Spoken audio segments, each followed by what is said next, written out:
Hey, what's with the clothes? Nobody accepts you with clothes on here, Hopper. Just fucking do it, Take the man. fucking clothes off. I lost a bet. Take a them big off. bet. Take off the clothes.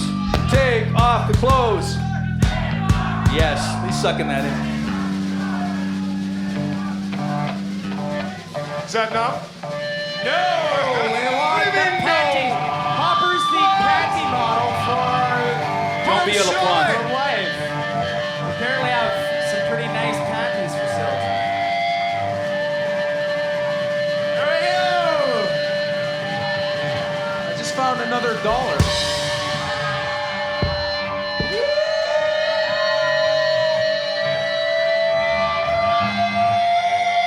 Hopper, that's not good enough. Get over here.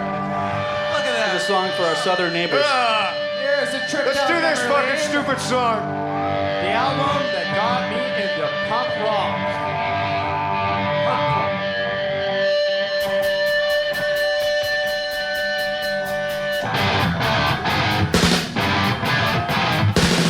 Wake up, America, and be a good American, and buy American. But you're next gonna be American. No one applies. You are listening to Unscripted Moments, a podcast about propaganda. On this episode, we are discussing Wake Up America, track 19 on Live from Occupied Territory, an official bootleg. This song was recorded at the Zoo in Winnipeg, Manitoba on July 19th, 2003. The live DVD was released on G7 Welcoming Committee Records in 2007. Paul was there. If you know, you know. If you know, you know. We know. Do We know. you know, listener? Do you know? Paul was there. So, this is a really interesting track because this DVD now was recorded 22 and a quarter years ago, which is absolutely insane. Do you own this DVD? I did at one point. God, Lord knows where it is at this point. I have no idea. I've got mine right here. I've owned it since way back in the day. I ordered it direct from G7 in, 2007 or something. Anyway, so the original tune of Wake Up America was written and recorded by Dayglo Abortions, who are, through doing some research on the internet, widely called hardcore legends in Canada. And they're a band that I never really got into, although I've known about them since I was 14 because I had this random job at Lake of the Ozarks where this guy who worked with me introduced me to Dead Kennedys and Dayglo Abortions. And I remember like it was yesterday. His name was Devin, and he was just this random 30-plus-year-old man who had this random job at this gas station at Lake of the Ozarks, and he showed me DK and DGA. So a lot of people call Dayglo Abortions DGA, apparently. And this song appeared on a 1986 album called Fetus, a Fetus from Fringe Product Records in Canada and Toxic Shock Records in the U.S.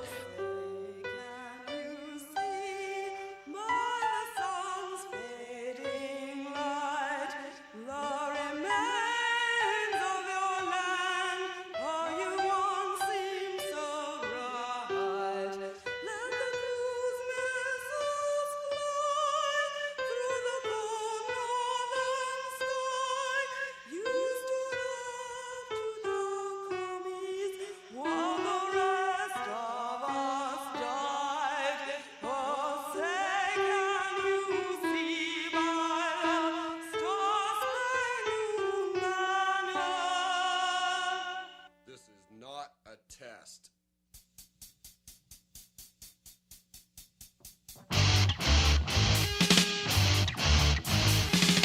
Wake up, America, and be a good American, and buy American. I'll pledge your next car to be American. Oh, what a bunch of shit. Nazi propaganda. Thanks to crap like that. And Fringe Product, we've talked about them on the podcast. You're probably familiar with a lot of their records. They did the Sudden Impact record that we talked about on our Bent episode. And they did, like, I think they did Sacrifice Records. Do you know anything else about Fringe off the top of your head? Not off the top of my head, no, just from what we've covered. Okay, cool. And so, interestingly, a little side note, Bill Sassenberger, who was the proprietor and founder of Toxic Shock Records, who released this album in the US, has a recent book out from Earth Island Records, same publisher who released my book. And so that's pretty interesting. But Dayglo Abortions Feed Us a Fetus, featuring a wonderful cover of Ronald and Nancy Reagan on the front cover, eating a baby, a dead baby, is it's been given a variety of re-releases, and you can find them all on Discogs. But I am very pleased to say that I still have this DVD. Would you like for me to regale you with what the inside cover says, since you I haven't think seen it in I years? want to hear every word from Every that inside word. cover. Chris wrote it. It's in Chris's handwriting. This is an interesting collection, this DVD. I'm really glad I still have it. You can find it on Bandcamp as well for people out there who haven't heard it in a long time. The audio is all on Bandcamp for a download. I think it's free, or $7. Seven American dollars. Okay, so it's cheap. It's cheap to get, and it's super good. But it says, "Hello, dorks. Chris here. How's it going? Welcome to our DVD. Here, let me take your coat. What's that? No, leave your shoes. It's fine." Tonight's feature is entitled "And Now a Song Written and Directed by Jordan Samolesky," which is crossed out. Slipshod document of the events of July 19th, 2003, when we played a show at the zoo, the venue, not the animal prison, numbnuts, here in Winnipeg as a benefit for the Grassy Narrows blockade and the International Solidarity Movement. I think it says something about the state of the planet when a ragtag band of barely literate human stains from Winnipeg are left to the task of trying to raise a couple bucks to help a small First Nations community sustain a meager blockade against the overwhelming power of transnational corporations and a rapacious settler state by putting out a DVD of themselves headbanging to their own music. But I guess you do what you can with what you've got. So thanks for helping to do the same by kicking down for this thing. Much appreciated. As you might suspect, the normal propaganda fashion, this project is a crossed out, highly professional and meticulously planned production, labor of love, of technically unrelated elements haphazardly strung together, 100% DIY style, with the kind of perseverance that only a floundering, half-assed, know-nothing, home recording, film editing enthusiast can endure.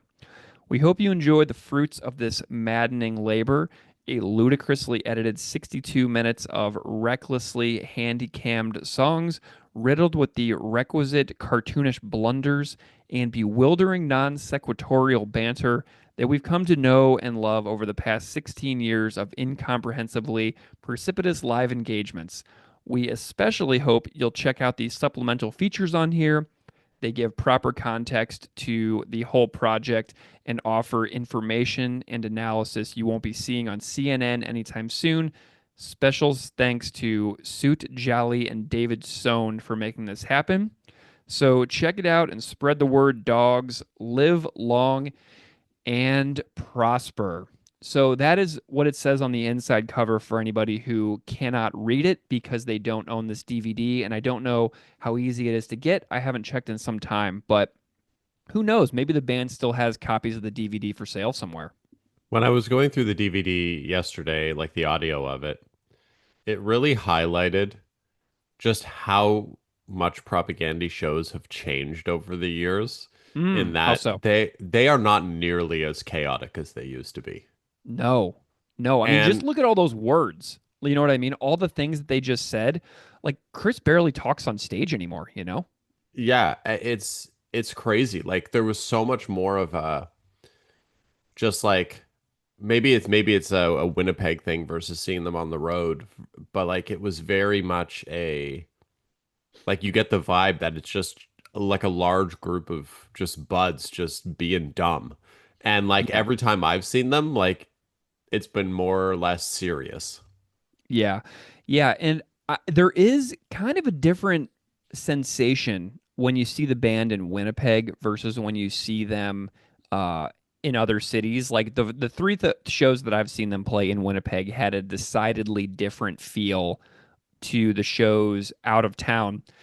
And I think it's because they just recognize so many people in the room in front of them that they're always like pointing to people and they're always like mentioning people and stuff. So it just feels a little different when they're in Winnipeg. But yeah, this show is really crazy. And you can see the video of the main film version and in kind of broken up sections of video on YouTube that you can find. So there are ways to watch it if you don't have the DVD. But this is a fun one. It's a really, really fun release. And this is the last song from this DVD that that we have to talk about. But we've done an episode about this DVD before. We talked about Hard Times on the Cro-Mags episode.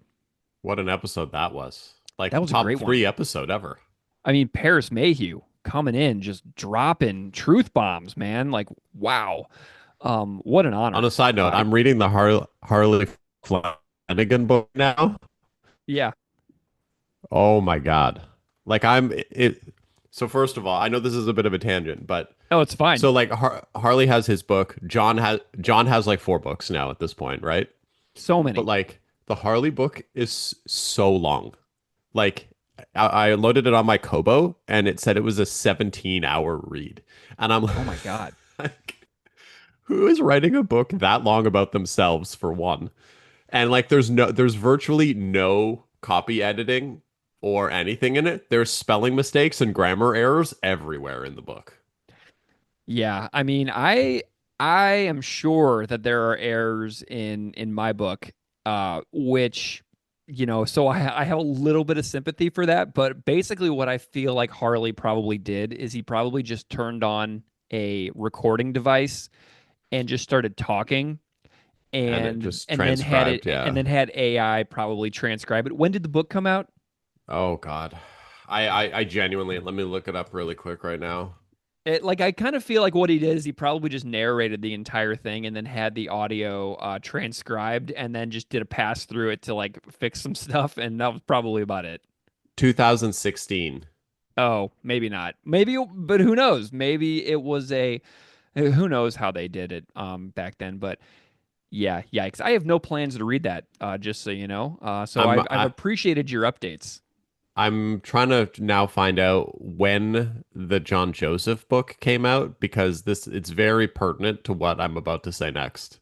Oh yeah, well, I mean, what's funny about the John Joseph stuff too is that if you look at his Instagram profile, there's like a parody Instagram profile called JJ Hairpiece on Instagram. which is the best account on the internet. It's the best thing. He's like king of the punks, and it's so funny. But yeah, the whole that whole drama is awesome because I'm so glad that when we talked about Cro-Mags, we bypassed all of that and we just talked to a sane human being with a consistent and coherent narrative version of events, who just told us about the song Hard Times and what he thought of Propagandy's cover of it. So hilarious. So the John Joseph's book came out in 2007. Mm-hmm. Harley's came out in 2016. And Harley's entire book, like I sent this to you yesterday. The summary of the book is, I like John. He's always been my dude, but there was no bigger swindler, shady dude, or a shady dude who would rip anyone off to get himself ahead. Here's 75 to 100 stories as to why John is a piece of shit. But in all honesty, I wish we had no bad blood because I love this guy. That's the summary of the Harley book. That is incredible. I'm here for it. I'm here for it. All right, cool. Well, let's chat about Dayglo's, another controversial band, apparently. So this album, the Live from Occupied Territory DVD, the movie and the album closes with 4 covers in a row, which I found surprising. This is the first cover. The Dayglo's cover is the first of 4 covers that closes the film. They also cover Corrosion of Conformity, which they recorded officially for the Sacrifice split 7-inch. They covered Concrete Blonde, which they recorded officially for the Fat Comp, and it was the first Todd Kowalski recording ever in the band, by the way.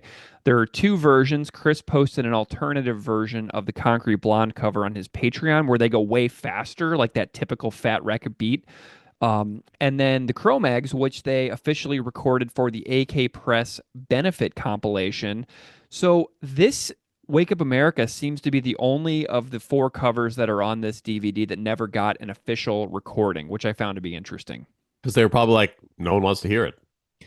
I mean, maybe. And I think that when I was talking to Jord a couple of years back, I think he mentioned his affinity and appreciation for Dayglo Abortions back in the day. But then I think he said something during our conversation where he's like, yeah, and then they kind of just like went off the deep end a little bit. So there's a lot of sketchiness apparently that comes with Dayglo Abortions. But we'll get in. We can let people find their own stuff for that. I don't have the capacity in my life to like dig up every bit of Dayglo's abortion drama from their very controversial array of releases that have spanned punk and hardcore and metal and thrash and every single song title you can like ever imagine. Like religious bumfucks is I'm looking at the track listing here. Dog farts, I killed mommy, I'm my own god. So this band is very, very meant to be very shocking, very controversial, very provocative in the 1980s, and there's a lot of history here with them and censorship and all kinds of stuff that we can chat about in a little bit too.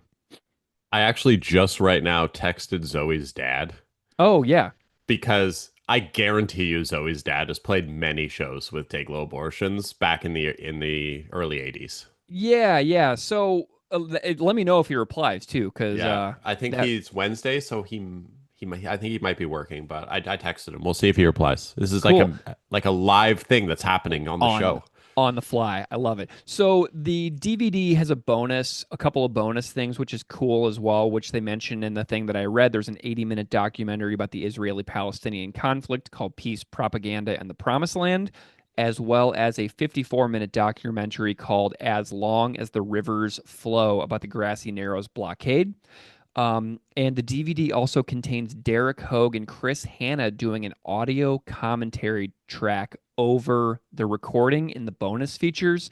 And we'll hear that in a little bit. But let's see, where were we? Who are the Dayglo Abortions? They were founded in 1979 in Victoria, British Columbia. So they're kind of like a contemporary, the Victoria scene of No Means No, right around the same time period. Dayglo's started as one of the earliest hardcore punk bands, and they were aggressive and shocking and high tempo. This is all from the internet, by the way, my research here. I love that you're just describing them as aggressive, shocking, and high tempo music. That's Yes. exactly words that you would choose. These are my words. I have written them entirely originally, and they had some success with the Feed Us a Fetus album. Great title. Yeah, Feed Us a Fetus. Feed Us a Fetus. Such a great album title. Yeah. It's unfortunate that their best wordplay it ended in 1986. Yeah. So they became more crossover thrash with their album 2 years later called Here Today, Guano Tomorrow. But then if you look at their Wikipedia, it says that someone named Wayne Gretzky played guitar for them in 1985 and 86. So shout out to the great one for holding up guitar duties for the Dayglos and winning the Stanley Cup all at the same time. But yeah, so that's pretty funny, huh? Honestly, I'm sure it's the same guy. it has to be, even though their names are spelled slightly differently. Yeah.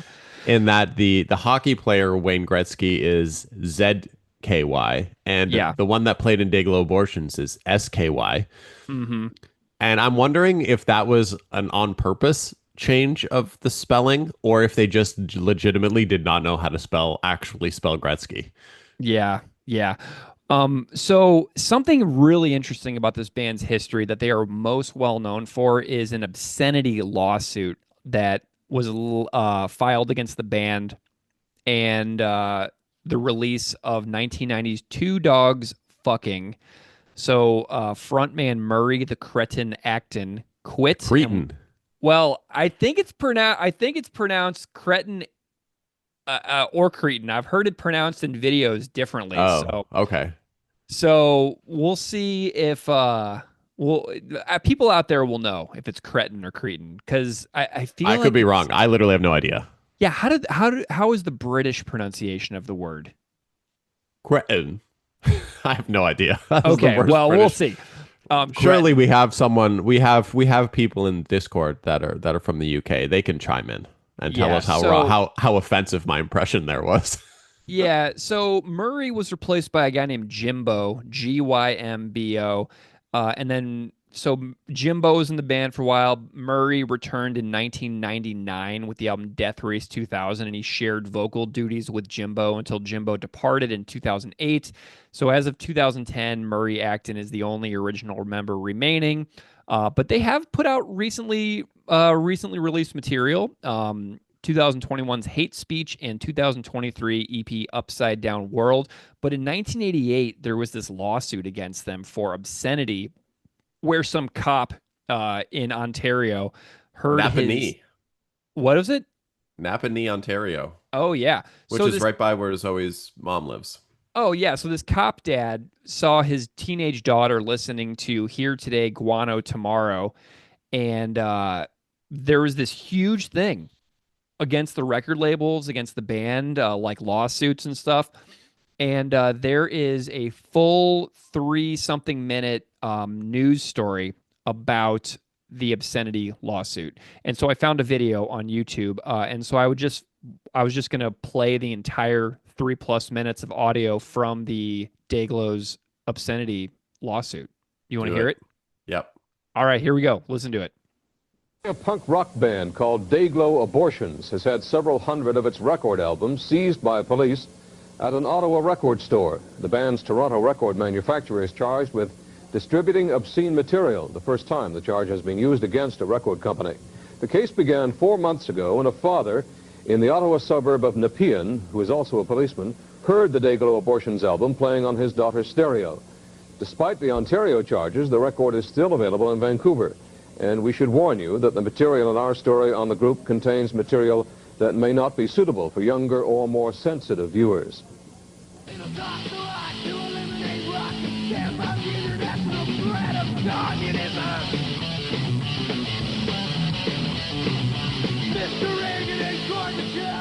Dayglo Abortions on video.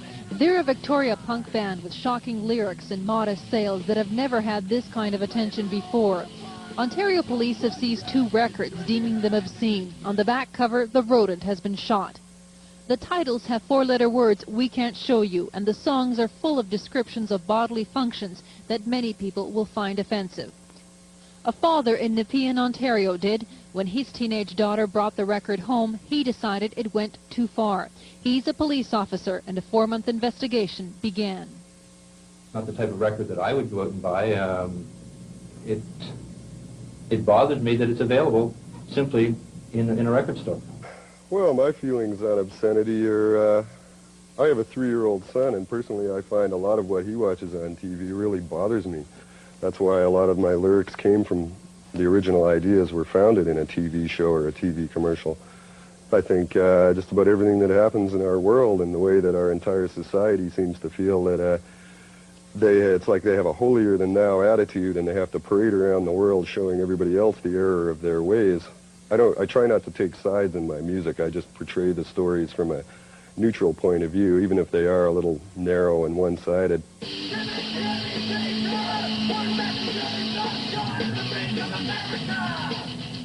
Local stores say the band is a good seller in its genre, and its records are available in several stores in downtown Vancouver. One album cover even has a sarcastic warning about the contents, but merchants say dirty lyrics have been around for years. This record here is like ancient, and you know, it's Dead got Kennedys. lyrics. And, yeah, it's got lyrics, explicit lyrics. There's all kinds of records that have explicit lyrics, and it's in demand. It's not a big deal really, and funny that, they would single out that record. I don't think that there's anything there that's going to harm anyone. If anything, it's a lighter interpretation of the world. It's tongue-in-cheek completely. This is CITR 101.9 from the UBC campus in Vancouver. It's now coming up. The only place Dayglo Abortions gets airplay is on university campus radio stations, usually by request. Once I did play them, and I found the song offensive, not necessarily the material in question, but one of their albums offensive, and I pulled it, and we ended up getting negative response from pulling the song.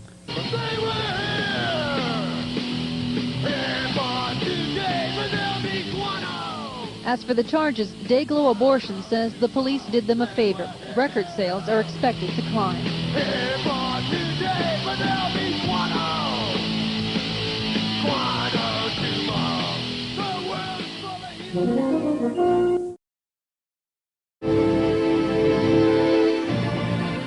Check 6 News with Mark Jen Brent. Good evening. As a rock band from Victoria helps make legal history, albums by the local group called Dayglo Abortions have been seized by police in Ontario, and obscenity charges under the criminal code have been laid against the recording company and against a record distributor from Toronto, but no charges have been laid against the band. This is the first case of its kind in the country, so no doubt it will set legal precedent. There's also no doubt about the fact that it will help boost album sales. Harry Monyu has the story. We are here for today, but we'll be guano tomorrow. They describe themselves as a satirical band that uses strong language to parody modern society. Too strong, according to Ontario police, who've seized hundreds of copies of the Victoria band's albums, entitled Here Today, Guano Tomorrow, and Fetus a Fetus. They've laid charges of obscenity against the recording company and the record distributor. The band, Dayglo Abortions, has not been charged. The type of record that I would go out and buy, it bothers me that it's available simply in a record store. I'm looking at this one, Kill Johnny Stiff, do it now, kick him in the head, stamp him in the ground, kill Johnny Stiff, wreck his life. You don't play this one? No, it has a couple of blatant obscenities in it. I feel that, a lot of my stories, I will admit they do tend to have a bit of a black streak in them. All of them do. I usually tend to laugh at the worst parts of society and the likes of that and poke fun at either end of the spectrum. Guitarist Murray Acton writes most of the band's songs.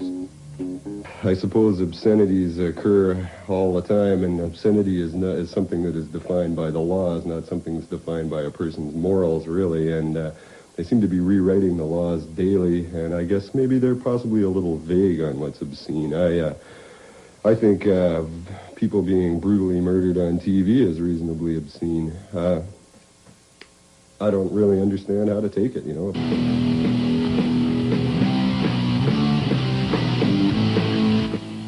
The only local station that will air Dayglo Abortions music can be found at the University of Victoria. $35 fine for skating in public. You're busted. Screw you, mister. Dayglo Abortions produced one other album.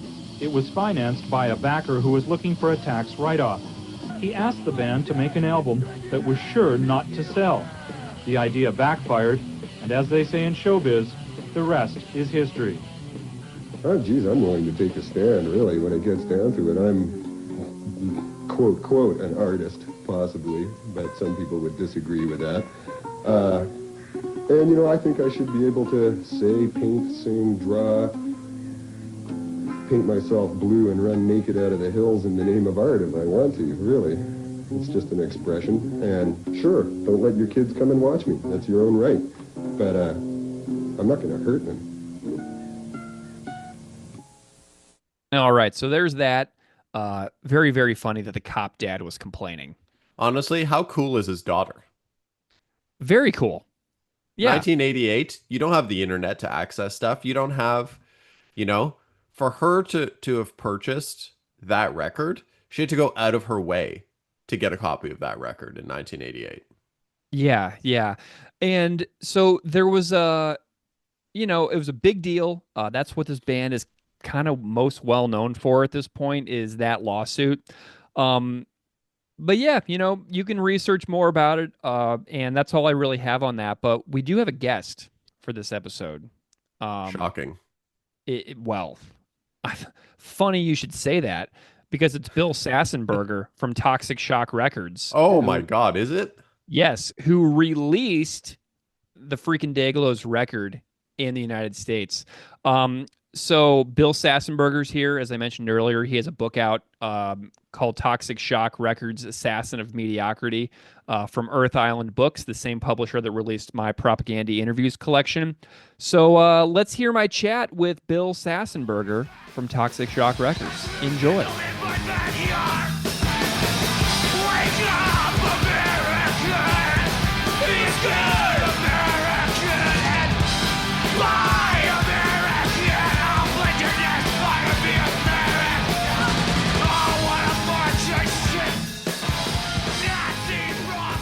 Bill Sassenberger, welcome to Unscripted Moments, a podcast about propaganda.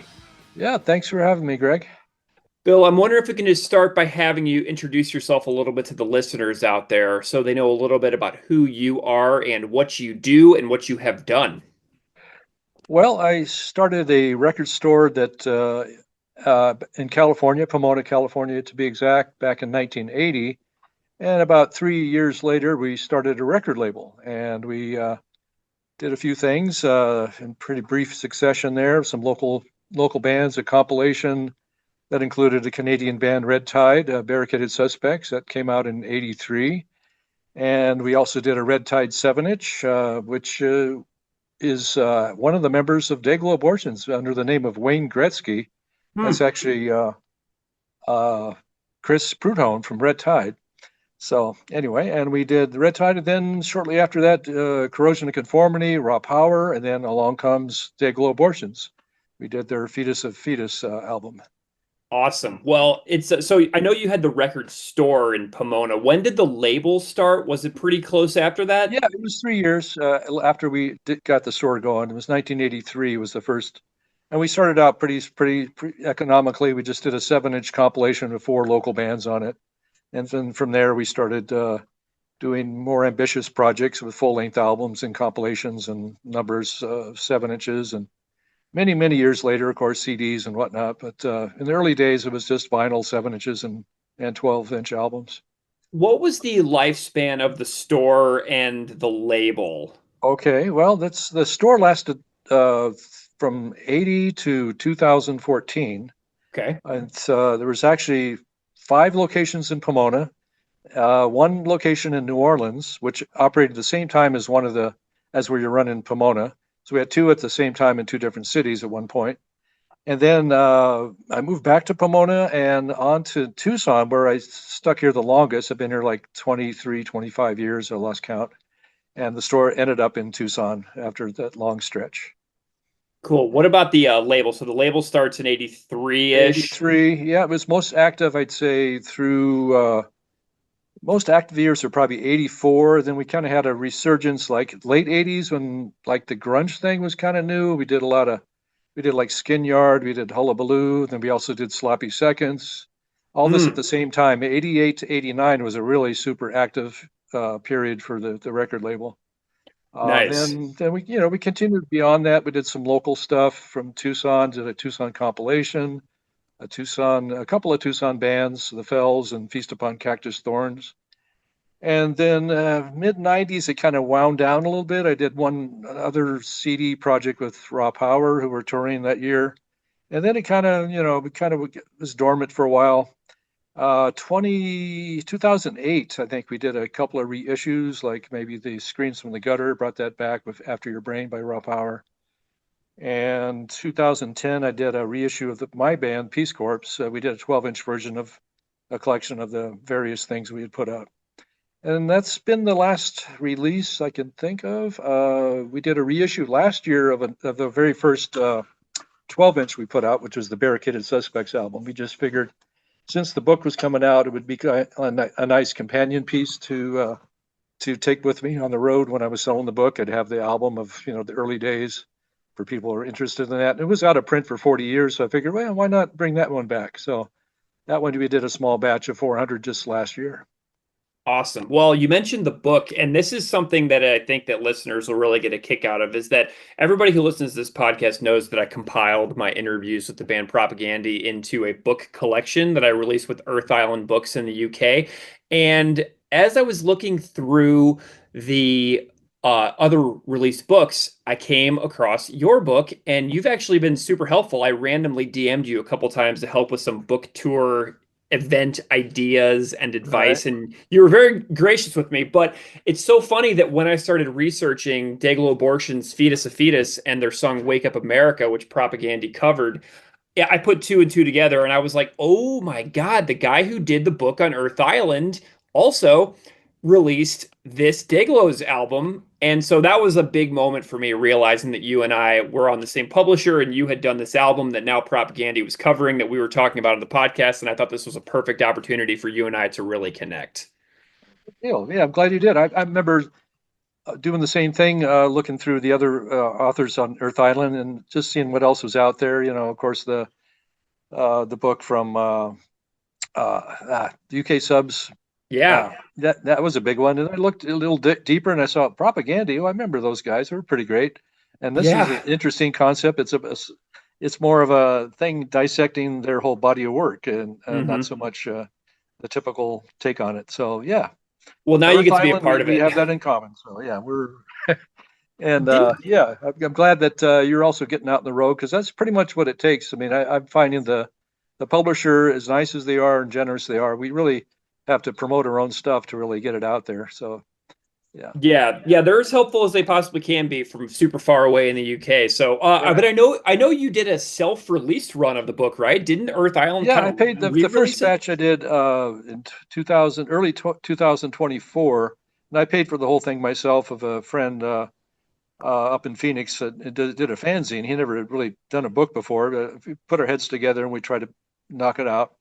And it came out pretty well. It was a small, self-published effort, and I did 1,500 of them. And over the course of the year, of a lot of heavy traveling and whatnot, I was able to sell them all. So that was pretty cool. And I was about ready to hang it up, and I thought, well, how about an ebook? Maybe people, if the thing's out of print, maybe they could at least, read it online if they wanted to. And started getting into that. Fluke wasn't into that idea at all, but then I approached Welly Artcore. I'm not sure if you're familiar with him. He's got a couple books on Earth Island as well. The compilation, Nefarious Artist. You might want to check that out. Yeah, he did that, and he did another one about his band touring the country. So we got in touch because he also lives in Arizona, and he mentioned that, well, yeah, I could help you get an ebook together. But there's also a publisher in the UK who's done a couple of my books. They might be interested in actually doing a print edition.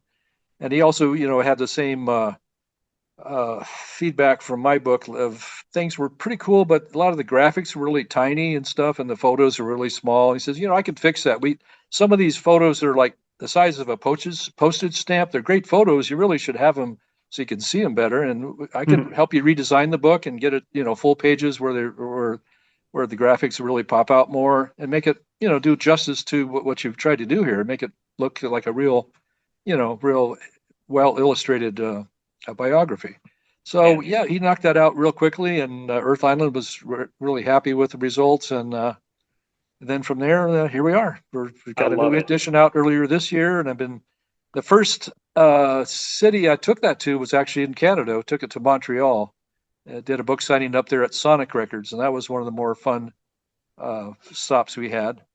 But yeah, we also tried to do small. We popped in unannounced somewhat to in a store in Victoria, Supreme Echo.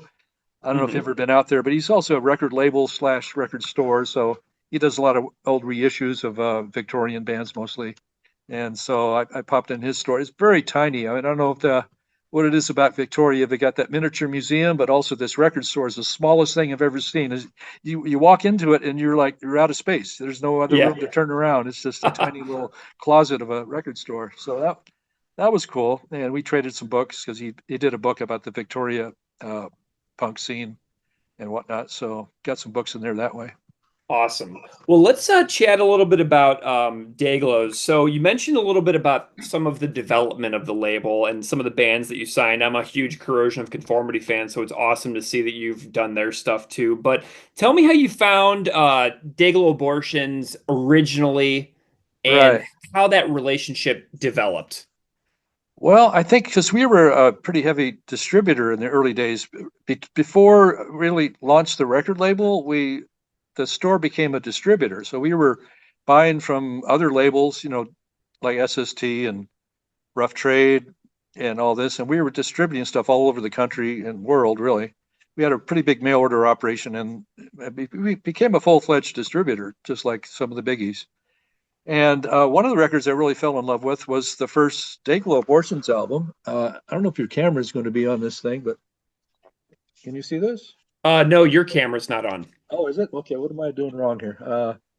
Let's see. Well, You just got to anyway, hit that little video button on Zoom, but it's all yeah, good. it's their first self-release thing called Out of the Womb, Mhm. and I just dug it because it was just so dumbed down, dirthead metal punk. I mean, it wasn't metal; it was just like real tongue-in-cheek sarcasm, real politically incorrect, the total opposite of propaganda, which is kind of surprising that they would cover a Dayglow's song. But anyway, I just dug that they were just kind of like in the same sense as Fear. I thought it was pretty tongue in cheek, and it was just hilarious. It was just a fun record. And then from there, I don't know if I wrote the band. I mean, this is so many years ago. We're talking 1984, so I Yeah. think either Jesus Bonehead, the drummer, contacted me, or I wrote possibly to the band saying, "Hey, I like your record. I want to carry it." Maybe it was out of print. That might have been the deal. And that got the conversation started. Like, yeah, well, we'd like to get that record back, back out there, but we don't have any money to do it. We're kind of looking for a record label. And I said, well, yeah, I've got this label going. We just did Raw Power and Corrosion of Conformity, and they were doing pretty well. And I really liked that first 12-inch you did. And he goes, yeah, well, we have some new songs, and we also have a new member from a band you might be familiar with, Chris from Red Tide. He's in the Dayglo Abortions now. I go, wow, that's great. Well, send me the tape of the newer stuff and let me see what we can come up with. So we basically combined their old 12-inch on side 2 and then put all the new stuff on side 1. And from there, they came up with a really great graphic, which was perfect for the times with Reagan and Nancy and Ronald Reagan with a plate of the aborted fetus with the candied yams or whatever it was.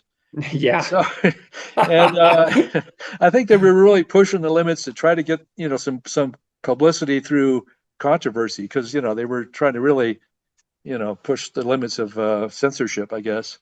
And they actually just a couple of years later with Fringe Products, they got themselves in trouble through a obscenity trial, I guess, because of the artwork and content of the lyrics. Fringe Records had to go in to protect themselves from distributing pornography, basically. So that was that story. But did you get drawn into the Fringe product? Strangely lawsuits? enough, I did not. I mean, I might have helped sales on the U.S. side, but that never really became an issue here. I mean, surprisingly enough, even though it was our president that was being lampooned and mocked and everything, it never really became a thing, which was kind of a disappointment in a way. Yeah, the interviews with Murray on in 1988 he was on the news. I'm sure you've seen the videos; they're on YouTube and stuff. But Murray was giving interviews about the obscenity charges and everything, and it was just really interesting stuff to look back on at the time. Yeah, of course, with Tipper Gore being in the headlines all the time, it seemed like it was bound to happen, and it was kind of cool. The thing that I did with the Dayglows is that the Raw Power guys from Italy, they were touring heavily in the United States and Canada.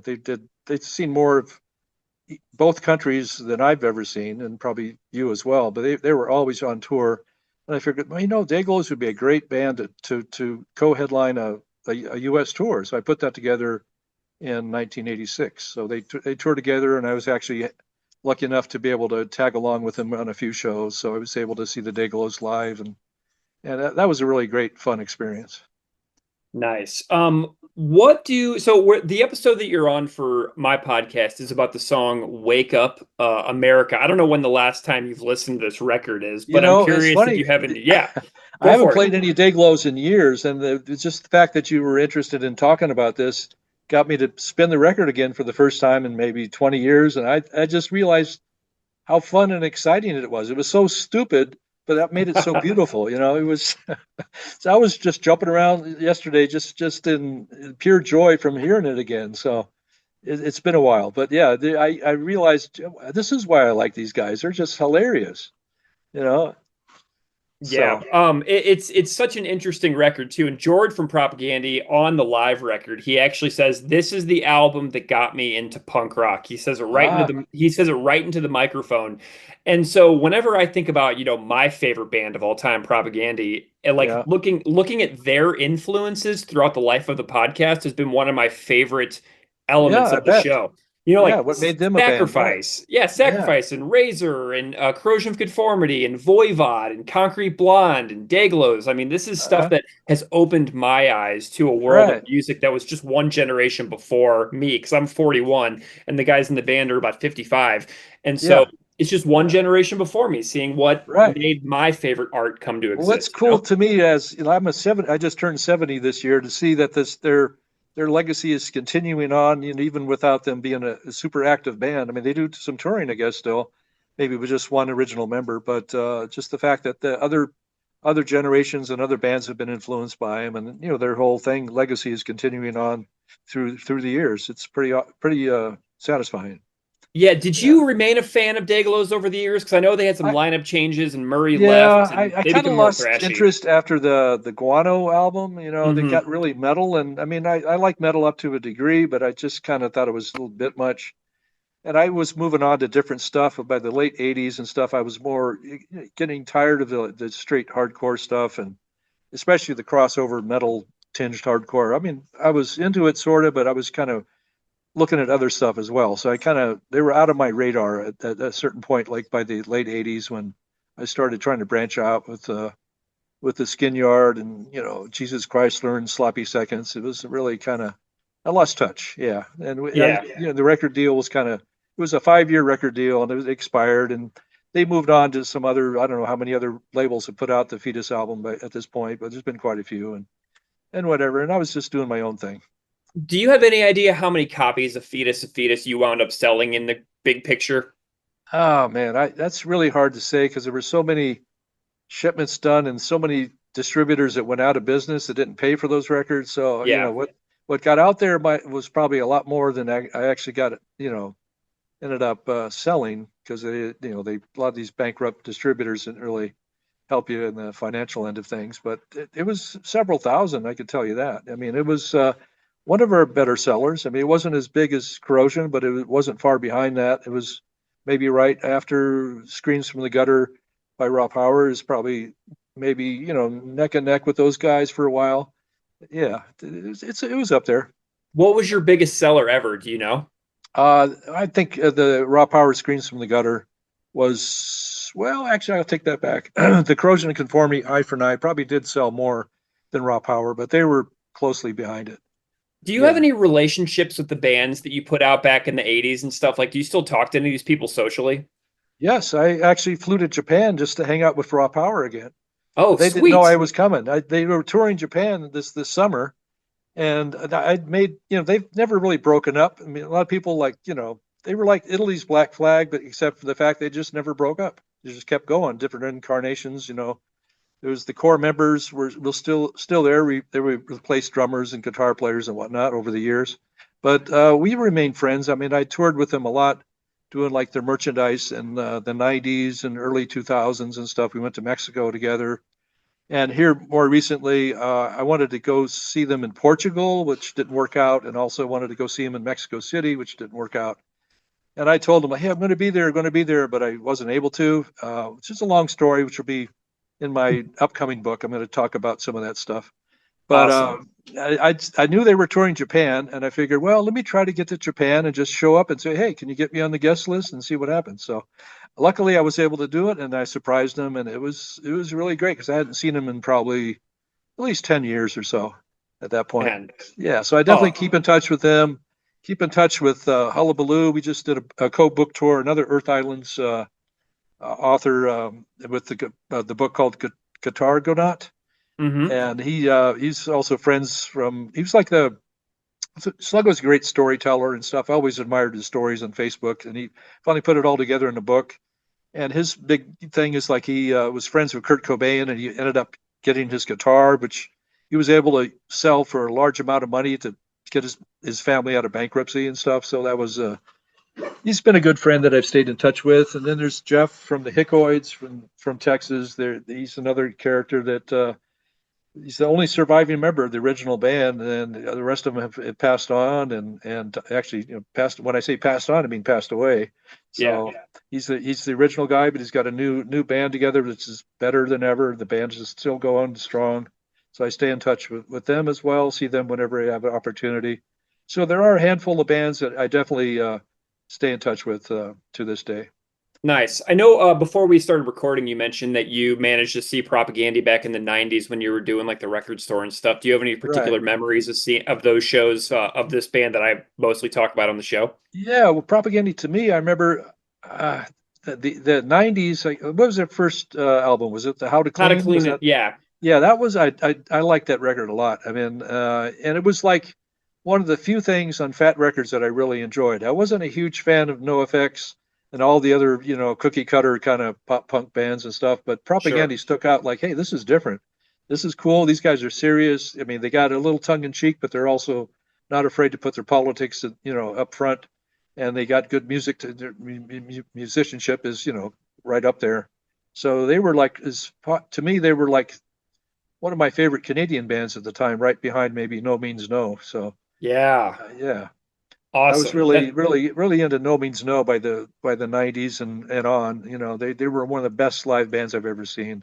Yeah. Well, And John's been on this podcast before, so oh, cool. and Yeah, they're a huge influence on Propaganda as well. I Jordan would and Todd imagine have so. talked about Yeah, them a lot. Yeah. right. Um, Yeah. I don't know if I sent you a link to the Propaganda version of Wake Up America. Did I send you that? I didn't, and I looked for it today before this interview, and I couldn't find a YouTube thing of it. But yeah, I haven't actually heard it. I'm not sure. I've got the live record you mentioned that it came off of or whatever. But What I'll do is I will send you a direct link to their Bandcamp, which has it. But oh, okay. you don't need to specifically comment on it for this podcast but it's pretty cool. It's just a live thing they recorded in their hometown in Winnipeg, and there's not even it's a guest vocalist, but the vocalist who sings it was the bass player in Propaganda before John K. Samson from the Weakerthans. Oh, Um, okay. and so the guy singing it was one of the former Propaganda bass players who was just their buddy in town. Oh, Um, okay. So so it's like a so one-off kind of a yeah, thing. Yeah. yeah, Okay. and they're just partying and hanging out. So this is their version on their Bandcamp that I sent you in the chat. So you can check that out later. All right. Cool. I'll look forward to it. Do you have any other Dayglo's stories or anything like that that you feel like are funny and worth listeners hearing about? Well, I remember that the Raw Power Dayglow tour was pretty wild. I mean, it started in L.A. They were supposed to open up for Motorhead, and I think what I read recently is that the Dayglows actually didn't get to play that show. They were supposed to play Fender's Ballroom, which was a pretty big Golden Voice production show, and it was a huge deal back at that time frame. And for some reason, Lemmy of Motorhead didn't like the content of the Dayglows material, and he didn't want the band to play. So they got booted off the bill there. That was the opening date of the tour. But anyway, they went from there up the coast and whatnot. And I caught up with them in Salt Lake City, of all places, because I knew Ranch Records in Salt Lake pretty well. And I saw their show there, which was first time I saw them was Salt Lake, and that was pretty awesome. The thing that I couldn't remember looking back, that I don't think Murray was in the band during that tour, because I don't recall him meeting him. And I know that he's the main songwriter and whatnot. The main guy I was dealing with was Jesus Bonehead, the drummer. And then there was Spud, the bass player, which was original member, but they had other guitar players, the Impaler or whatever, Vlad the Impaler, I think his name was. And Nice. I don't remember Murray being part of that tour, so that was kind of an odd thing. But the other thing I remember is that the Raw Power guys were actually pretty petrified because the drunk Canadians behind the wheel of a school bus, which was their mode of transportation, was a pretty scary thing when they were, because Dayglows were like, they like to do drugs and drink, and they were pretty scary behind the wheel of a large vehicle and down the interstate. So Yeah, it was a cool tour, but it was scary and funny, and it was all a lot of combination of stuff going on there. I'm looking at their timeline right now on Wikipedia, and it looks like they have Nev the Impaler from 86 to 89. There And you it looks go. like Nev the Impaler actually passed away in 2013, according Oh to wow. the internet here. Okay. But yeah, and I also enjoyed your comment about Wayne Gretzky Yeah. from the band, aka Uh, Chris. Chris, yeah, from Red Tide, another Victoria, BC band that I was a we did a record with, and I was a huge fan of. Yeah, Yeah, yeah. their drummer, another Canadian connection. Their drummer Ken Jensen, he was. I Oh finally yeah. got to meet him when the DOA came to Tucson. He finally said, "Hey man, thanks for putting out their record and all that." And that was just a couple years before he got killed in a fire, which was very tragic. Wow. So he's not around either. He got trapped in his house in a fire, so that was a horrible thing. Yeah, definitely. Well, another DOA connection to this podcast is that Propaganda covered DOA, Okay. and Joe Keithley was a guest on the podcast last year. I get Another around. connection for my personal Canadian connection. DOA was the first punk band I saw live. Awesome. When they were a three-piece, they just changed my life. That band. Oh man, that's Because I so had a cool. friend who, I come from like a kind of a leftist hippie background before the punk rock thing came along, and a friend who was a fellow hippie, Steve Morris. He was telling me, hey, the Clash is cool and everything. We were talking about the Clash at the time because they were pretty big. He says, but there's this Canadian band called DOA, man, and they make the Clash sound like a bunch of wimps. You got to check them out. I go, Nice. okay, let's check it out. So they're playing Hong Kong Cafe, Chinatown here in the next weekend. Let's go down and check out the show. I go, yeah, let's do it. Yeah, So I'm way more into DOA than the Clash as well. I'm totally in yeah. that camp. Oh yeah, they couldn't beat them when they're in their prime with the three-piece and also with Dave Gregg in the band. I saw them open up for Black Flag at the Whiskey at that Creepy Crawl show. They were just phenomenal, man. You just Man, couldn't that's great. beat DOA. So Bill, you got the book out, the Toxic Shock Records book, Assassin and Mediocrity. Where Thank can you. listeners get in touch with you, find you, buy the book, check out like previews of the book? Where would you send people if they wanted to, check out what it is that you've done, dig into Okay. your back discography, find the book, learn more about Right. your work? I would say probably the simplest way is toxicshockrecords.com. Of course, you can go to Earth Island Books. If you're in the UK, that's handy if you want to purchase it there. I don't think they've got a way that you can get U.S. postage prices, with the book from the Earth Island's website. But I have books, personal copies of my own that I sell direct, and I'll sign them for you and whatnot. So go through my website, toxicshockrecords.com would be the easiest way to reach me. I'm also on Facebook, of course, and Instagram. If you want to search that way by my name or the label name, you'll run into me. Nice. Well, that's what I do too. If anybody wants books from me, I'm always like, "Hey, does anybody want one of these?" And then people DM me on Instagram and stuff, and that's just the best way to do it. You get a badge. Yeah. That's the That's book. your house. The first the one that I did before Earth Island, the self-published one. That's how I got the word out, is through Instagram and Facebook, just connecting with old friends that remember the store. And it was the mail order was amazing when it first came out, because all these people came out of the woodwork. Yeah, I need to hear these stories, man. It brings back so many childhood memories or teenage memories or whatever. I gotta check it out. So that was definitely social media with all of its fallacies and terrible misinformation and all this other nonsense. Still serves a good purpose to reconnect with people from your past. So that's the Awesome. one good thing it does. Well, man, Bill, without social media, you and I would have never connected. There you And, go. I wouldn't have put together the fact that I have chatted with the person who put out Fetus a Fetus in the US when we were making this record, or when we were making this podcast episode. So it was really kind of an amazing and fortuitous way to have you on the show and geek out about Earth Island a little bit and COC and Dayglo's Yeah. and so much more. But Bill, thank you so much for coming on the podcast and telling for sure, Greg. listeners a little bit about the history of the label and some of the work that you've done over the years, and adding a little bit of lore to the Dayglo's story that we're telling here on the podcast. Yeah, I'd like to quote John Waters here because he was asked why doesn't he do podcasts, and he says, "Well, I'm not giving my shit away for free. Buy the book." Yeah.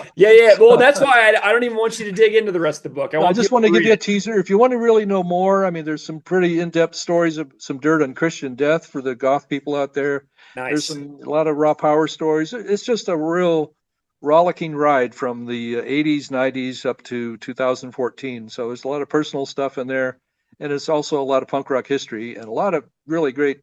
I think it was really well illustrated, especially the Earth Island edition. The photographs and just the way it's illustrated came out really well. I'm very happy with it. Did Brian Walsby do your cover art? He sure did. Yeah, Oh Brian Walsby man. did the cover. He did my little caricature on the Facebook profile, and also a number of drawings inside the book of various bands are in their Corrosion Conformity, Raw Power, Dayglo Abortions. He did one for the new edition. They're in there as well. There's a Man. Walsby rendition of the band. I have an original Brian Walsby drawing in my house. Okay. And yeah, so I'm a big fan of his, and I was just looking at this and I was like, wait a second, Brian Walsby totally drew this. Yeah, yeah, and he was really great to work with because he's super quick and he's very humble and he doesn't ask for a whole lot of money. I mean, I could have asked some other people; it would have taken forever and cost me a couple of arms or whatever. But he was just really generous and just cranked it out, and it was fun working with him and coming up with the cover. I figured I don't know what to do with the cover because I got this book.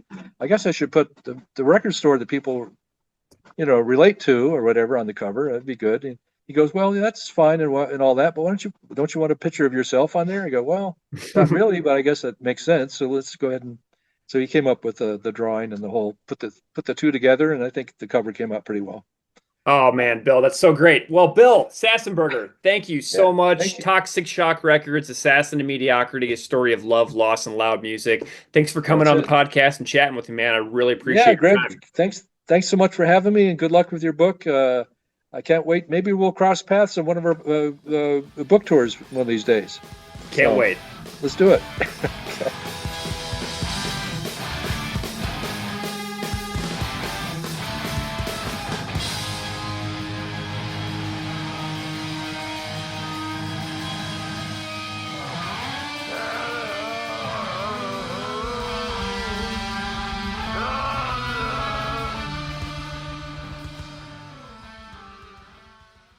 All right. Fun time. Let's talk about Propaganda's version and compare it to Dayglo's version. Tell me what you think. I just want to come out straight ahead and say I prefer the Dayglo version to the Propaganda version. Yeah. Why? Um, I the vibe, the attitude, the rawness, the Dayglo version just seems more real versus obviously the Propaganda version is just is a mockery of it. Yeah, and the Dayglo's version has this really long alternative introduction where there's like an alternative national anthem essentially. But before we get to that, the version on the live album, Scott Hopper, who used to play bass in Propaganda, comes up on stage. Chris orders Hopper to get naked. Hopper says he lost a bet. Chris says Hopper is sucking in his gut. A song for our southern neighbors is what is said, as well as quote. And George says that this is the album that got him into punk rock on the mic. And Hopper did kind of a good job on the vocals. And if you watch it on your DVD, you can see Hopper hopping around in his tidy whities. But something that you cannot see on YouTube is the audio commentary track from the DVD. Chris and Derek have an audio commentary track. So I put the DVD on and I held up my phone's voice memo recording software to the TV speaker and I recorded their commentary. So this is the only place that you'll be able to find this on the internet is right here on this podcast. So I'm bringing an exclusive internet world debut to Chris and Derek talking about their commentary on Dayglo's, on Hopper, on this performance. So you're welcome, Steve, for going through this hard labor of holding up my phone to the TV speaker. I wouldn't expect any less from you. All right, here we go. This is Chris Hanna and Derek Hogue talking about the song on the live audio commentary from the DVD. If you look close, well, not even that close. You can see Hopper's bag a bunch of times here. Yeah. Why is he grabbing himself? I think he's worried that he's going to be exposed, but little does he know, he has no choice. He's going to be exposed. So Hopper's about to get into it here. Put on his game face. There it is. Yeah. He's ready. This is a Dayglo's cover. Yeah, Dayglo Abortions, Canadian band. Canadian band who are Victoria. Generally stupid. Yeah, they used to be brilliant and put out some very important records, at least to me and George, back in the early 80s, and then proceeded to become dumber and dumber as the years went on. Yeah, I think their brains are drug-addled, perhaps. Yes. But great song. The A Fetus America record, I think, is... Fetus, A Fetus America. Is that what it's called? Fetus, A Fetus. What's that? Fetus, A Fetus, it's called. That's what he just said. Fetus, A Fetus. Isn't it just called Fetus, A Fetus America? There's no America. Isn't there? Fetus, A Fetus. Why did I always think that there was America on the end of it? I don't know. What if I prove you wrong? Then I'll give you $1,000. And if you're wrong, you give me $1,000. No, You've heard it right here, ladies and gentlemen. I'm about to make $1,000. And I'll give you a check. Yeah, check and rate. What? But I'm a fan. I'm a fan of that album. It was a... Oh, Jesus. Here's Hopper. He's either hurt himself or he's realized he has shrinky dink and he's trying to cower from the crowd. I'm telling him to get up. This or this. And then you can choose the card from here or... All right, and we're back. Okay, so we got this alternative intro from the Dayglo's version. It's like, "Oh, say can you see by the sun's fading light the remains of your land? Let the cruise missiles fly through the northern sky while the rest of us died. Oh, say can you see by the star-spangled..." But there's a lot of Star-Spangled Banner, something like that. There's a lot of this cool like alternative reworking version of the national anthem to talk about the missiles and everything like that are so prominent in the United States today. But yeah, the propaganda version obviously doesn't do that alternative introduction, which kind of takes away from the effect of it all. Yeah, it would be hard to do that live too. Exactly. So what are your thoughts on the lyrics? How are you feeling about them? Honestly, like, the lyrics are very time and place for me because a lot of music that was of this genre from this time period lyrically are all very similar. Like, if I look back at like Zoe's dad's bands from this time, like, like we did the cover of Nazi Dog, right? Right. The lyrics are all very similar to how the lyrics are in this song. Like, it's a time and place thing with, like you're to the mid 1980s. Everything is very, very similar with how lyrically songs are structured. Yeah, very Cold War. Very Cold War tone. A lot of like bombs and a lot of like Reagan references. And, the Cold War era was a very specific time and place. And so that's a really interesting aspect. And this is like, to me, like right when globalization was kind of really kicking off as far as like moving manufacturing around the world and stuff like that. So the lyrics are like, "Wake up America, be a good American and buy American and pledge your next car to be American." So there's a whole bunch of references to the era of what kind of propaganda was being foisted upon citizens about what it meant to be a good citizen in a country. And a lot of that has to do with the economy and spending money and buy. You know what I mean? It's all about like, how do you do a good job with citizenship? Well, you spend money. That's how. It's kind of not far off of like what's kind of happening right now. Mm-hmm. Wow, I just got that flyer that you sent me, and it is amazing to see Soul Asylum listed on here as well.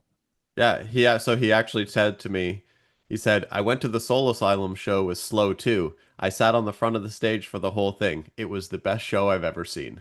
That was his Wow. commentary. So Yeah, Dave Perner from Soul Asylum, man. Interesting little Soul Asylum thing. Recently, the band Ultra Bomb came through Buffalo and stayed at my house. So I had Greg Norton from Husker Du, Ryan from Soul Asylum, and Derek O'Brien, who played drums on Social Distortion's Mommy's Little Monster record, at my house overnight. So those guys were just here. So I had a Soul Asylum member sleep at my house a while, just pretty recently, which is kind of funny. and they may or may not have broken a window. There was a broken window involved. That is indeed true, and the window was recently fixed for $48. Where I took the frame of the original window from the 1950s to a cutting center where this old guy does custom, just regular custom cuts for anything, and he put in a new batch of putty and a new pane of glass. So that window has actually been fixed for, and I didn't even have to replace the entire thing or deal with like some assholes like Window World or something. That's amazing. Yeah, man, fix your shit. Fix your old shit, people. You don't need to replace every little thing brand new sometimes. Just get a little creative with getting your work done. But yeah, it's I don't know, the song's fine. It's okay. I actually kind of like the song. I like it more than most other Dayglo stuff that I listen to. I listen to a bunch of their stuff, and it's all fine, but it's just stuff that isn't really for me. You know, I was a And little, that's the thing. Yeah, like if I'm gonna listen to something, like I'm gonna listen to Reagan Youth over Dayglo every time. yeah. So I don't know. It's fine. Interesting message, but the music is cool. I like the I love the way that on the DVD version, it's like "Wake Up, America." I like Hopper. I think it's fun. I think it adds a little levity to the situation, and some joy to the show, because you know Hopper was in Propaganda and he's still kind of involved in their little circle. He's in the universe. Yeah, so it's kind of cool to see a former member getting involved in a way and still hanging out with the band and having a good time, even though he's not in the band anymore. So I don't know. Solid cover. I want to see at another Propaganda Winnipeg show. I want to see them do the Venom cover with Samson on vocals. Oh man, dude, that you're just making things up at this point. Wouldn't that be unreal? No one would ever think that would ever happen in a million years. It would never happen in a million years, but imagine if it did. Yeah, he'd be like, stand up and be counted. You know, it would be very good. All right, cool. So that's really all I've got. Not a huge Dayglo Abortions fan. They were never really a band that was super on my radar. I appreciate that so many people consider them to be one of the greatest Canadian hardcore bands ever. It just doesn't really connect with me, and there's nothing wrong with that. And Chris and Derek on their DVD commentary just say this is a dumb band. They got dumber over time. So apparently there are some issues here that that people out there may know about that I was not able to find. But yeah, you know, I'm glad that we didn't have to take this episode super seriously. But it is the day after an election, so it's nice to see Wake Up America and to watch people panic about election results today that didn't go their little narcissistic ways. So I'm feeling pretty happy watching some other Americans that I don't particularly like wake up today and watch their reactions and some hissy fits. So I'm having a good time with that. Yeah, and like at the end of the day, like, you know, am I going to listen to Dayglo Abortions? No. Yep. Absolutely not. I'm going to continue listening to Cro-Mags because that's what I listen to. Yeah. So it was nice to find that obscenity YouTube clip. It's nice to chat with Bill Sassenberger, who signed Dayglo Abortions to Toxic Shock Records and released this album in the US. So yeah, I hope you all enjoyed this very random episode. Give me a rating. For the cover? Are we rating it as far as Propaganda covers go? Rate it in the Propaganda catalog. 1. I'm One. giving it it a 1. Okay, cool. So I'm glad they covered it. It said earlier that there was no official studio version of this recorded. I don't care that no official version exists. It's fine. It did not elicit a huge emotional reaction for me that I would usually need to go down the rabbit hole and tons and tons and tons of research. So if you're a super fan of Dayglo Abortions out there and you're listening to this and you're really pissed at me, I'm really sorry. Yeah, I mean, I'm like, sorry that happened to you. just the sequencing of the show. They played this song after Hard Times. No, they didn't. Hard Times is last.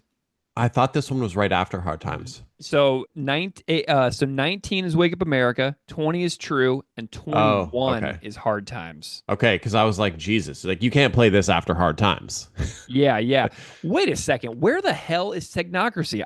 I need to go back and look at the Bandcamp really quick because Technocracy is not on the DVD track list.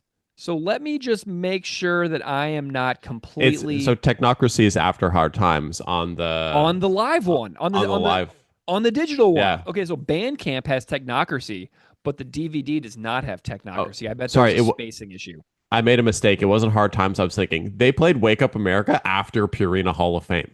Oh yeah. Like, how do you follow up Purina Hall of Fame with that?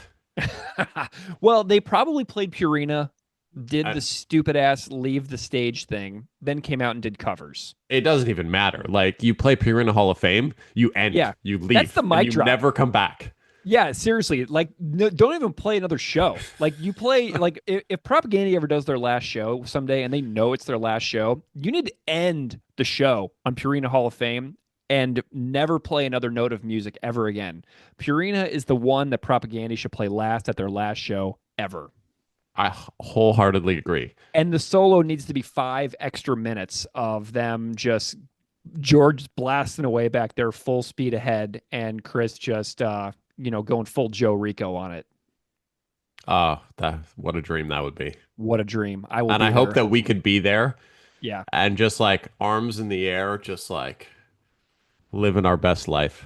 Todd, if you're hearing this, put me on the guest list for your last show ever. And that needs to be your last song. Just heads up. Well, folks, thank you so much for listening. This has been a very ramshackle episode. I have no regrets. And we're working on some other episodes. I've got some good things planned. You do? Plus, we have to plan it. We have not planned it yet. We have our big year-end episode in which Greg will be competing against Zoe in another type of challenge. God damn it. We're already to that time of year. Oh, crap. Also, we need to start planning a 30th anniversary of Let's Talk More Rock episode. And we need to do an unscripted moment episode. And we need to do... I want to start the At Peace episodes with No Longer Young. Although we do have episodes from At Peace now out for At Peace, Cat Guy, Something Needs to Die, but Maybe Not You. So we've got some stuff from the new record already out that other people have made for us. So we'll get there, folks. We're having fun and we're going at our pace these days. But yay, Dayglo Abortions episode in the bag. Thanks, Steve. Go Bills. Go Bills.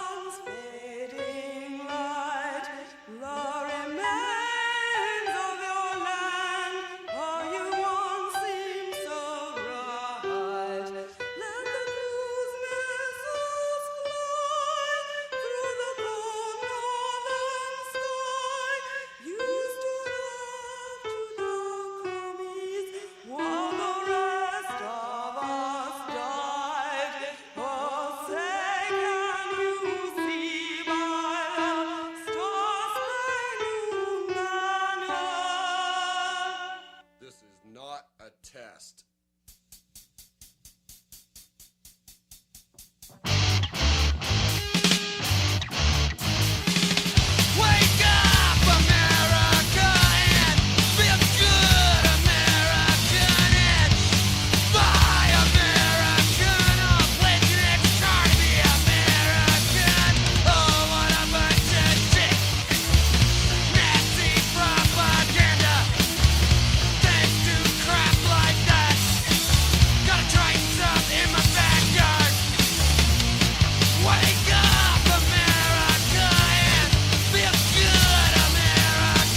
let's just chat about some other stuff for a bit. And so if you are a listener and you're like, wait, just skip forward 15 or 20 minutes. You know what I mean?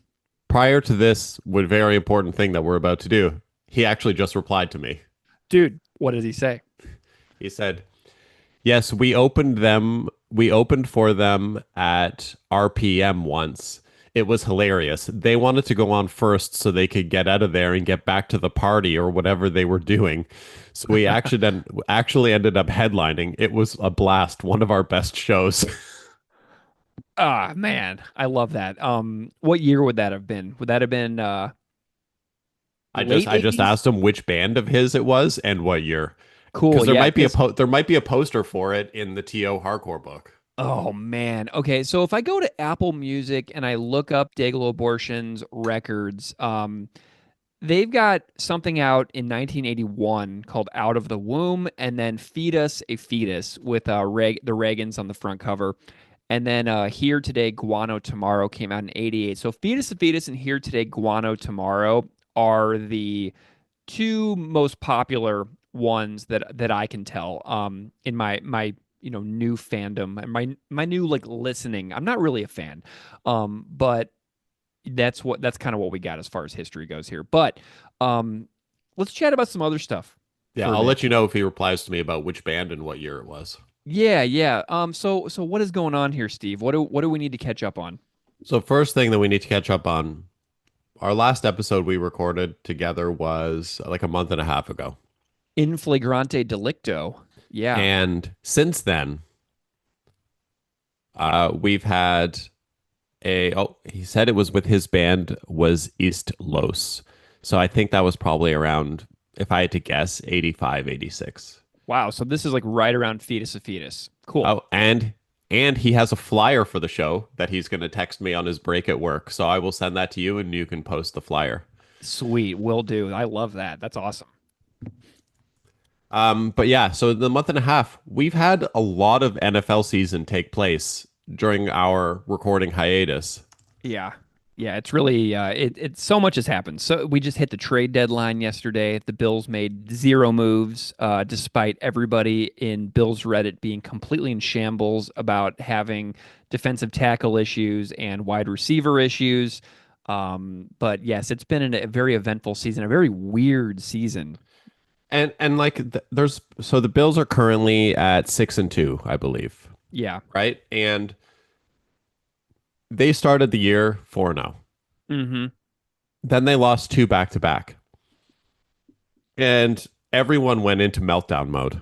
That happens every year. They lose 2 in a row every year. They lost 2 in a row last year to, was it Baltimore and Houston? Yeah. Or whatever, right? And like they're 6-2. I think they were 6-2 last year. Yeah. And then the year before that, actually, at midseason, there was one time 2 seasons ago where they were 6-6. Yeah. And so right now, I guess the difference this year is the Patriots aren't complete garbage. Yeah, the Patriots are ascendant, which is a real drag. I have been very bummed out at the ascendant New England Patriots. Do I think the Patriots are going to keep up this pace for the entire rest of the season? I don't think so. Interesting. I don't know, man. It's looking pretty good for them.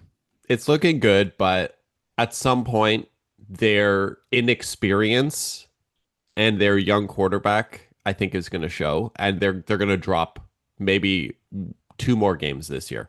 I think they're still only going to finish with 4 losses, but I think the Bills do have a chance to get by them because I think the Bills arguably could run the table for the rest of the year. We'll see. That would be real nice. I won't lie. That would be nice to see. But the whole league is in shambles compared to what it normally is this year. Like the core of the way the league has been for the last, I want to say 5 years is completely upside down this year, with teams that are normally garbage are really good this year and teams that are really good are complete garbage. Yeah, the Indianapolis Colts have come out of nowhere. Jonathan Taylor is having an MVP season. Daniel Jones, who was completely terrible with the New York Giants because he had no offensive line protecting him his entire duration of time there. He's been really, really great. And, that's a huge development is the Colts. And then the Colts just got some help at cornerback. They traded for Sauce Gardner from the New York Jets yesterday. So the Colts have a The pretty Colts they're making a run for it. they're going for it this year because they traded 2 first round picks to the New York Jets for Sauce Gardner. So like they are betting that this is their year. Full stop. Because then the next 2 years they don't have a first round pick.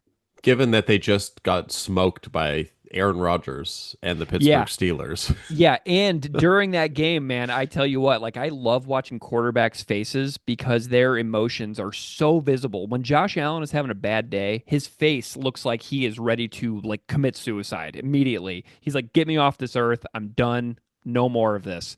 And Daniel Jones always has this deer in headlights look when he played with the Giants because he was just constantly getting wrecked. And he looked like that the other day against the Steelers, where he just had that New York Giants face on. And I was like, "Oh, there's the Danny Dimes I know." So it was a pretty fun time watching the Colts get absolutely slayed the other day. I need your prediction now. Will the Baltimore Ravens make the playoffs? I don't think so. And it's not that big of a deal, really. I mean, if you miss a year, you have a down year. Like that's just the way it goes. And would I be disappointed if I was in their shoes at the moment? Like, yeah, I would. But you know what though? People are saying that they're going to make it. So the odds are in their favor. The odds, the people who talk about football professionally, of which I am not, they say they will. And I'm saying maybe not. So we'll see what happens. Do you think that's because everyone has an inflated opinion of Baltimore? Perhaps, yes. And having Lamar out for a couple of weeks and then having them just get completely trashed on those games, it shows that it really is kind of almost a one-man show over there because even Derrick Henry was pretty useless. Nothing. Can we just talk about even prior to Lamar getting hurt? They were also nothing special. They weren't, yeah, and so not really the Ravens' year, which I don't care. I mean, whatever.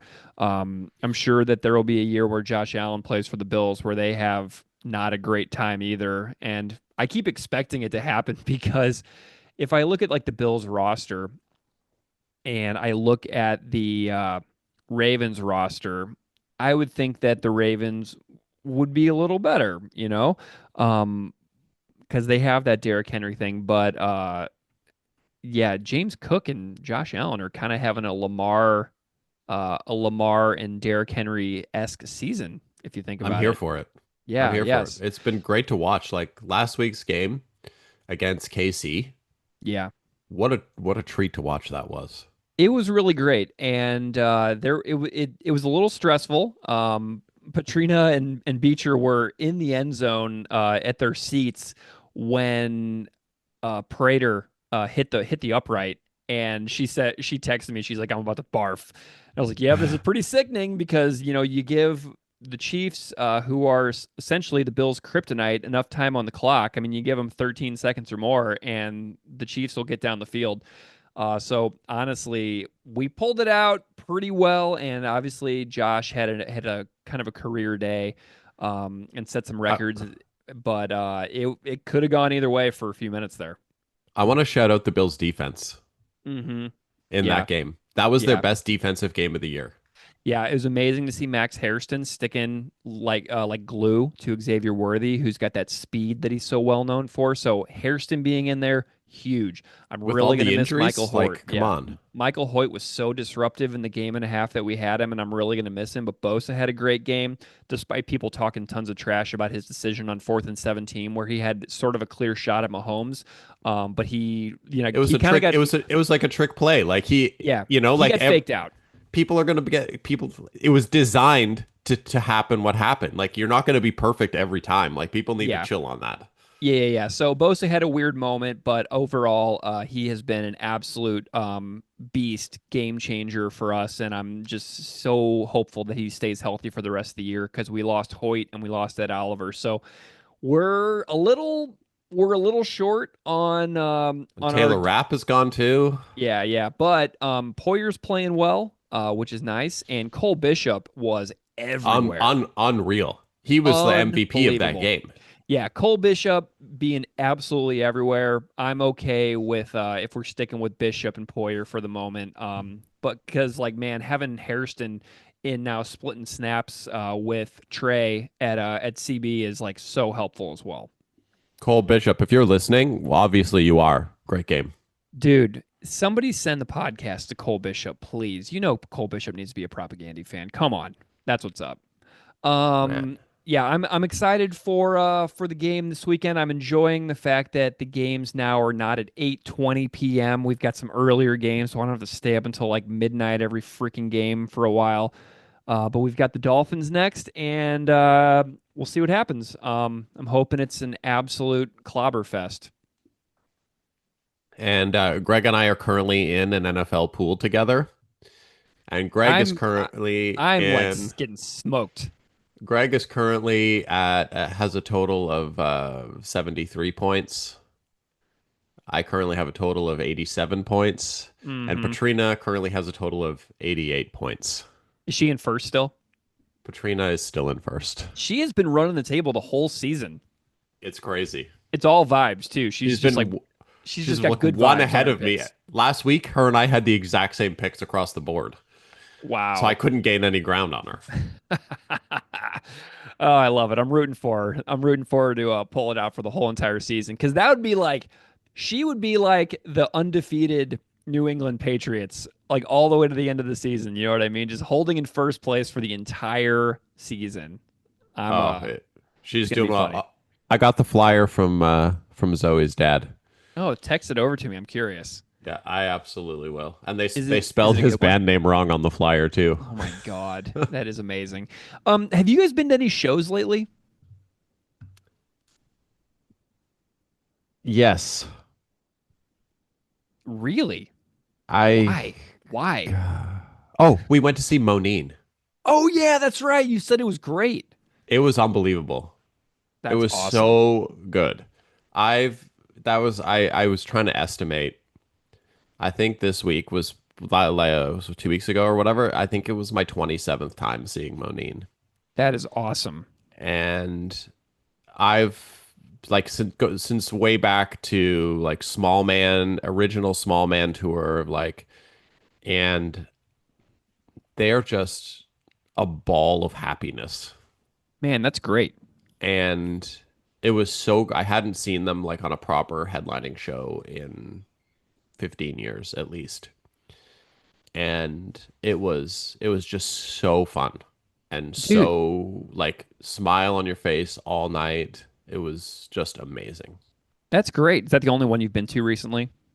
Well, yeah, the Monine, and then obviously the Propaganda shows, which we already talked about. Monine, and then I've got Saturday this week, so in a couple days, I've got Whispers, One Step Closer, Scowl, and Tsunami. Ooh, that'll be a good one. Is it in Hamilton or is it up in Toronto? It's in Toronto Saturday evening, but it's right after the Hamilton Ticats Eastern Conference final game is at 3 p.m. Saturday here in Hamilton. So we're going to the game, going from the game directly to the train station and training into Toronto to hopefully make it by the time Whispers goes on. Wow. Oh my God. Next week I've got Blue Rodeo, which I'm super fired up about. Nice. And then at the end of November, Blind Guardian. Killer. I'm seeing Jack's Mannequin in Toronto this Friday. So I will be driving past your house and I will wave while we're in traffic. But the only other show I've been to recently was the show that we put on in Winnipeg. Oh, yeah.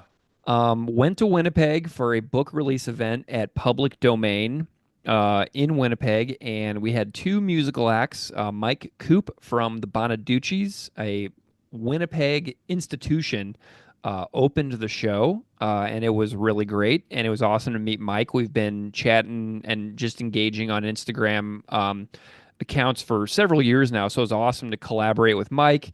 And then I got Paul Hodgert, a friend of the podcast, and Paul has hosted a couple of times the podcast and done tons of covers. Paul played second, and then I got interviewed on stage in front of a modest but fabulous audience in Winnipeg by Sam Thompson, who hosts Witch Police Radio.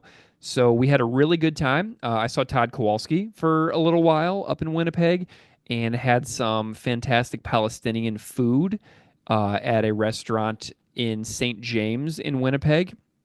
Went for a lot of long walks, saw where they filmed the No Longer Young music video on those bike paths around the river there in Winnipeg. I did a little bit of propaganda sightseeing, got a bunch of books sold, and got a book to John Sampson. So John Sampson now has a copy of the book, and had a really really good time. So it was a nice little trip to go up to Winnipeg, and I was on TV, so that was pretty fun too.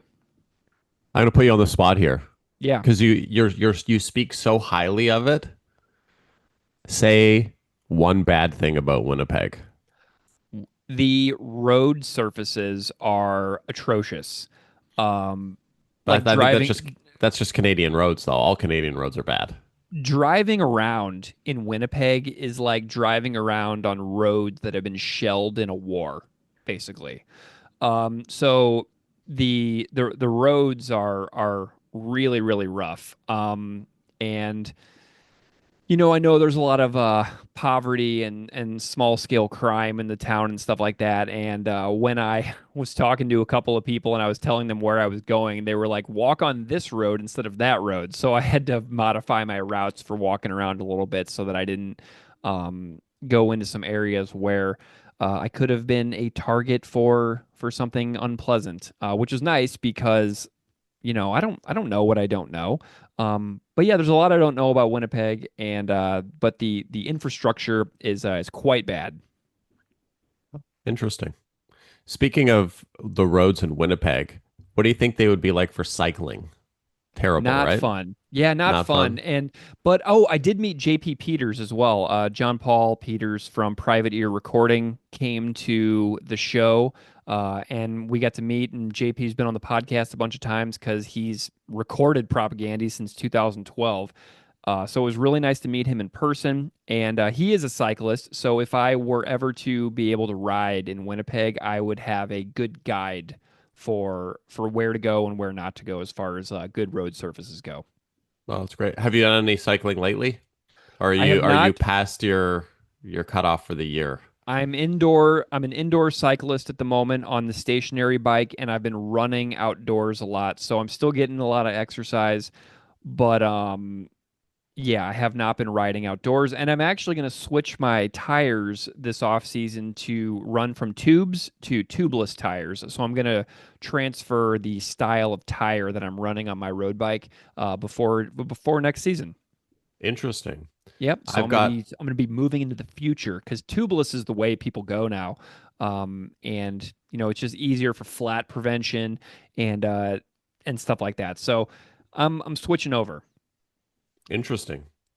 I've got it's kind of cold, wet, and chilly today, but I am planning on riding my bike today. I have to bring in the car for annual tire swap to winter tires, oil change, and engine service.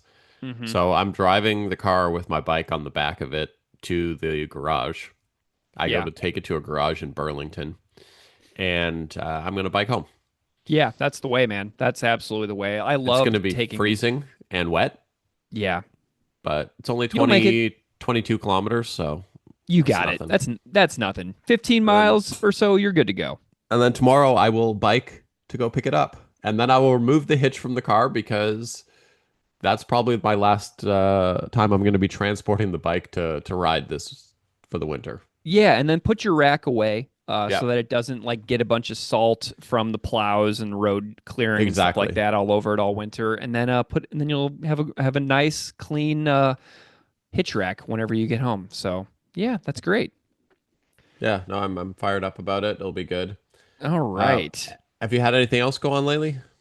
I mean, just busy. just kids, man, kids and work and Airbnb stuff, and just been cooking food, watching football, tons of chores around the house, hanging out with my kitty cats. Yeah, just so hectic, so hectic. But it's all good, all Oh, good that's good. stuff. Yeah, That's no good. complaints. All right, cool. Let's talk more about Dayglo Abortions. Oh God. Okay. So